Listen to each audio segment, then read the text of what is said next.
আজ বানাবো গ্রামের ঐতিহ্যবাহী একটা রেসিপি, যার স্বাদ একবার খেলে মুখে লেগে থাকবে। গাটি কচু ভর্তা এত মজার হবে ভাবিনি। ভাতের সাথে একবার খেলি বারবার চাইবে। এত সুস্বাদু, নরম, ঝালঝাল, ভাতের সঙ্গে একদম জমে যাবে। তাহলে চলো দেখে নেওয়া যাক রেসিপি। আসসালামু আলাইকুম, welcome to my channel kitchen এলেন অফিসিয়াল। তোমরা কেমন আছো বন্ধুরা? আশা করছি যে যেখান থেকে এই ভিডিও দেখছো অনেক অনেক ভালো আছো। তো দেখো, আমি আজকে গাটি কচু দিয়ে ভর্তা বানাবো। তার জন্য গাটি কচু নিয়েছি, দেখো এইভাবে। আমি প্রথমে ধুয়ে নিয়েছি, কারণ এই কচুতে অনেক কাদা মাটি ছিল, তো যেহেতু মাটির নিচে থেকে তোলা হয়, তো ধুয়ে নিয়েছি। আমি কচুর খোসাগুলোকে কেটে নেব। খোসা সমেত সেদ্ধ করতে পারো, তো আমি খোসা এরকম কেটে নিচ্ছি, নিয়ে সেদ্ধ করব। বন্ধুরা, যদি তোমাদের ভালো লাগে প্লিজ প্লিজ লাইক দিয়ে ভিডিওটা কন্টিনিউ করবে। আর আমার চ্যানেলে যে সকল বন্ধুরা নতুন, যদি তোমাদের ভালো লেগে যায় লাইক দিয়ে সাবস্ক্রাইব করে পাশে থেকে যেতে পারো। এইভাবে করে আমি সমস্ত কচুর খোসাগুলোকে কেটে নেব। খুব মজার একটা ভর্তা বন্ধুরা। দেখো, সব খোসা ছাড়িয়ে আবারও আমি ধুয়ে নিয়েছি। সঙ্গে নিয়েছি রসুন আর শুকনো লঙ্কা। রসুনটা লাগবেই, রসুনটা দিতেই হবে, না দিলে কচু ভর্তাটা খুব ভালো লাগবে না।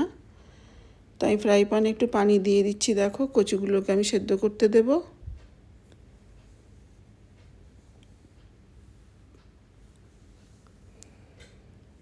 দিয়ে দিলাম কচু।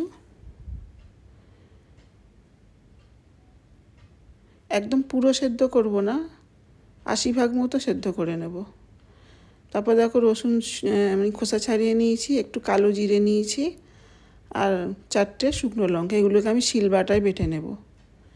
শিলবাটায় বাটলে কি হয়, বাটাটা ভালো হয়। আর যদি মিক্সিতে ব্লেন্ডারে যদি ব্লেন্ড করে নেওয়া একদম মিহি হয়ে যায়, তো সেক্ষেত্রে খেতে অতটা ভালো হবে না।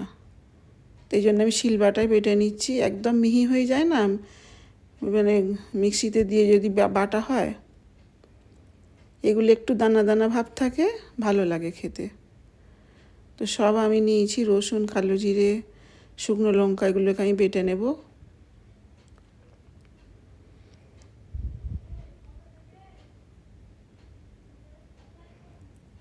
ওদিকে বাটা হয়ে গেছে। দেখো, কচুটাও প্রায় 80% সেদ্ধ হয়ে গেছে। দেখো, এবার আমি নামিয়ে নেব। কচুটাকে আমি শিলবাটায় বেটে নেব। হাত দিয়েও পেস্ট করলে হতো, কিন্তু ভেতর দিকে একটু সেদ্ধ হয়নি, যেহেতু 80% সেদ্ধ করেছি। এনে শিলবাটা এইভাবে করে একটু আমি বেটে নিচ্ছি। আর এটাও সেম, মিক্সিতে যদি দিই আমি, তাহলে একদম লেই টাইপের হয়ে যাবে, ভালো লাগবে না তখন এই ভর্তাটা খেতে। তো এই জন্য শিলবাটা এইভাবে করে আধা ভাঙা করে নিচ্ছি। দেখো, এইভাবে করে বেটে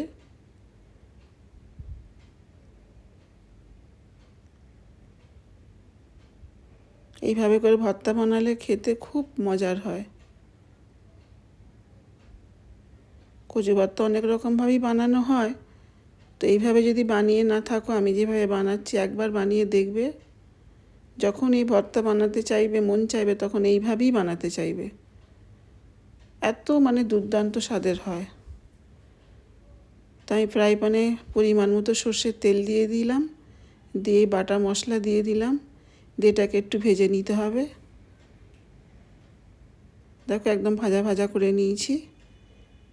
এবার বেটে রাখা কচু দিয়ে দেবো, গাটি কচু।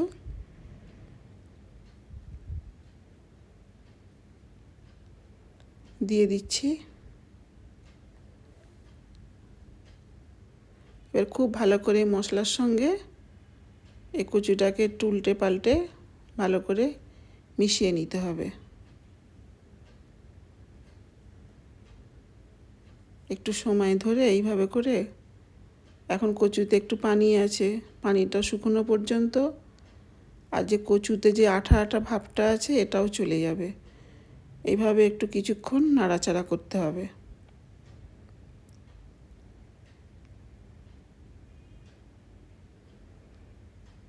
কী যে সুস্বাদু দারুণ হয়েছিল এই কচু বাটা, মানে ভর্তা।